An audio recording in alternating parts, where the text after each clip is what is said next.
Hey guys, on today's episode, we're working on this 2021 Ferrari Roma in British Racing Green. The backstory is, this is owned by a customer of mine. He purchased it in November of 2021. He's been traveling ever since, so it's been 6 months. So today we're gonna do its first wash, its first polish, then we're gonna take it out for a ride. That and a whole lot more on this episode of Drive and Protect.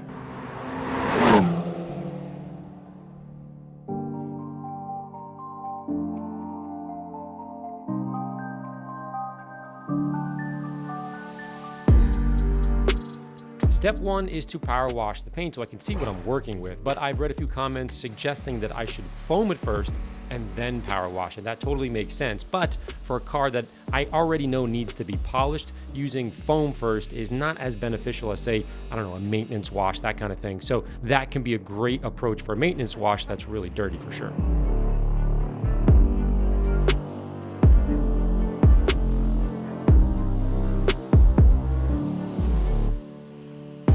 After the quick rinse down, I picked up the foam soap for the paint and of course the Brute soap for the wheels. I squirted the green soap into the foam cannon and the wash bucket and the blue wheel soap into the brush bucket and then filled them up about halfway each.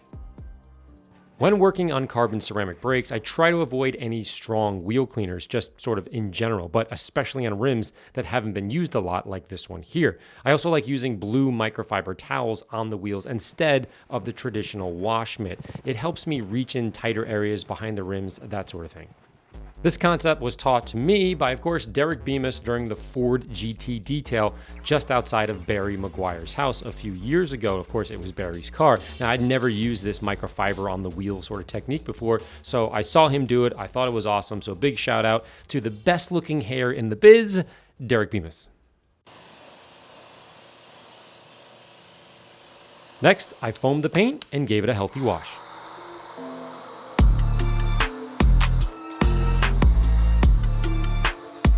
The Ferrari Roma is a two-door, 2+2 hard-top coupe with a front mid-engine, rear-wheel drive 3.9-liter V8 twin-turbo, pushing 612 horsepower and 561 foot-pounds of torque with a top speed of 199 miles an hour and a 0 to 60 in 3.4 seconds. Now, the base price on this starts at about $218,000, with build-outs ranging from about $270,000 to $310,000, depending on how many bells and, of course, the size of your whistles.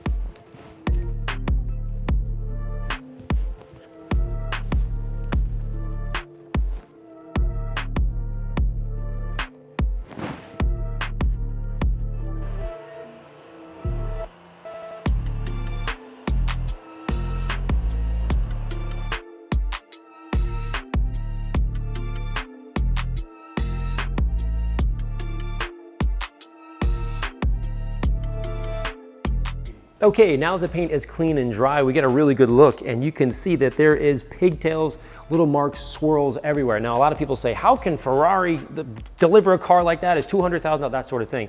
Now, what's happening typically at the factory is it probably looks pretty good when it comes out, but when paint gasses out and comes back down, you're gonna see these pop out. It's fairly common. It happens on Porsche, it happens on Ferrari, but at the end of the day, this is where detailers sort of take over once the car is delivered from the factory, goes through the dealership and comes home.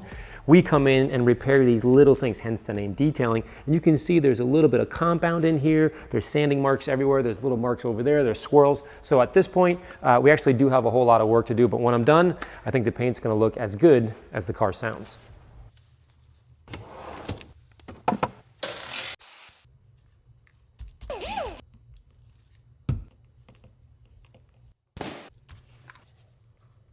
To remove sanding marks during manufacturing, I'm using the 1-inch wool with polish first to see how the paint is sort of reacting. And of course, in my experience, Ferrari paint tends to be a little bit on the soft side for sure.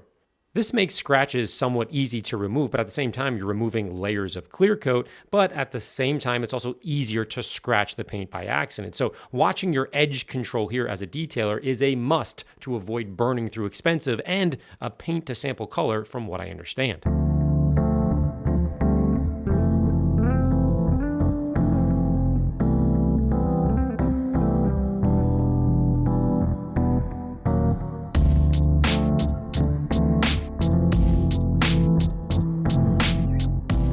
Afterwards, I finished up with a 1-inch yellow foam pad, and the before and after looked great without removing too much clear coat in the repair process.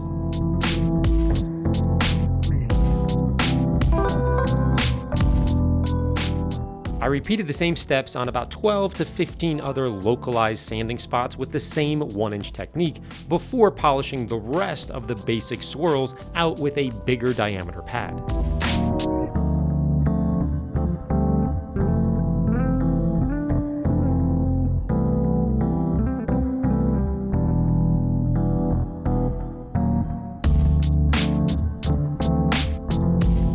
Now that all the sanding marks are removed, I switched to a larger stroke machine. However, I did not use my Ammo 21mm throw. Instead, I went with a 12mm throw. Here's why.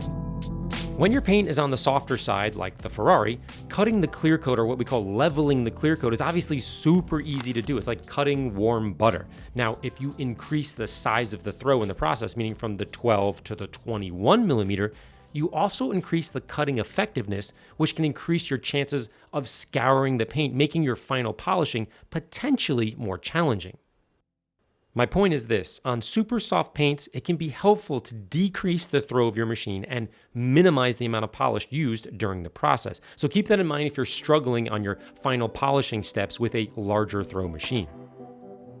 For those of you taking notes, keep in mind that you're also moving from a 6-inch pad to a 5-inch pad, and I used speed 3.5 when I was cleaning up the remaining swirls with my 12mm.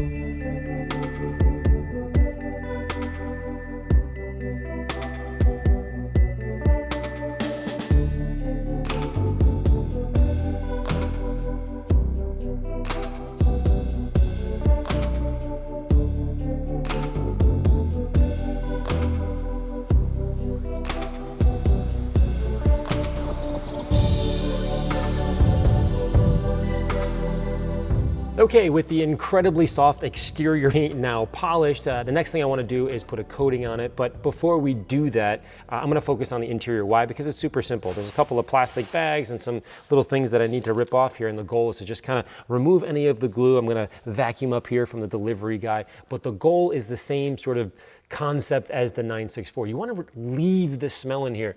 The smell of new Ferrari leather is unbelievable. It is different than an old school Porsche, but nonetheless, it still invokes that emotion, that feeling. Buying these cars is just not practical. I'd love to think it is, but it's just really not.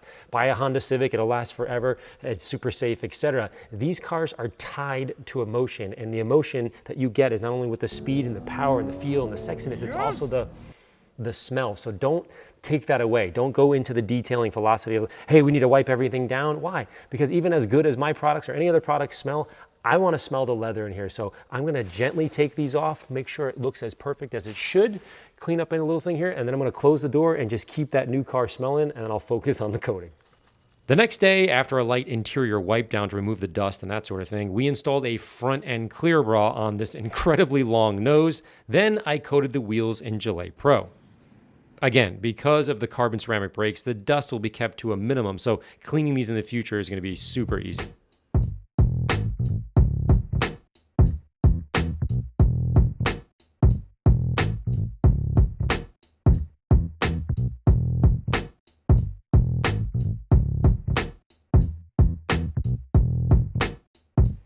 Next, I applied Reflex Pro to the paint and the clear bra. You're allowed to do that, of course. When it rainbows like this, it's time to remove the Cured Pro with a microfiber towel. Don't forget to coat the door jambs as well. This is what we call the armpits of the car. It is vital to put coating in here because moisture and buildup and dirt and dust and all that kind of stuff builds up in there, and you want those protected. With the paint now curing, I cleaned the windows with a squeegee, microfiber towel, Ammo Obey glass and screen cleaner, and always finish up with a low pile glass towel to remove any streaks that are left behind. On the outside of the windshield, there were a few stubborn glue areas or something that was very sticky. I couldn't figure out what it was, but it's probably from manufacturing when they put the stickers on it or what have you. So I used a long handle razor blade. Be sure to keep the angle near 45, 55 degrees, that sort of thing, and use Obey as a lubricant when razor blading the glass, and you'll be fine. As a last step, I installed the carpet lines with a stiff nylon bristle brush, applied mud tire dressing for a deep, rich glow. Then I grabbed the crazy square looking key fob, which is pretty cool, and went for my first ride in a Roma.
Of course, you hear that Ferrari sound. You're not going to really get that here because, of course, you have biturbos.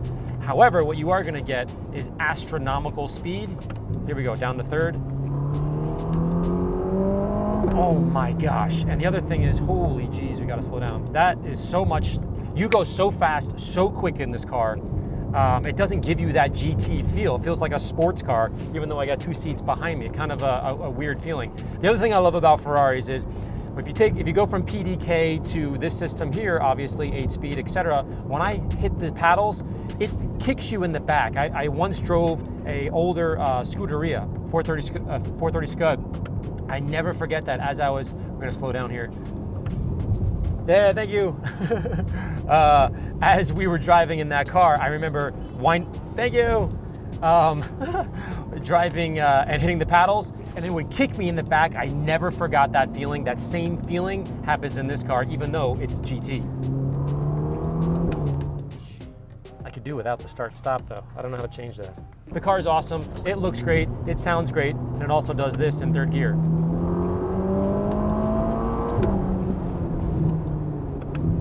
Oof. That's really fast. Oh my gosh. Oh, well, that was something. This car is absolutely ridiculous. It's got an amazing key as well. Great color, great interior, ridiculously fast. I love this thing. As always, guys, thanks for watching. If you have any questions, you know where to find me, Larry at AmmoNYC.com. I'll see you next week.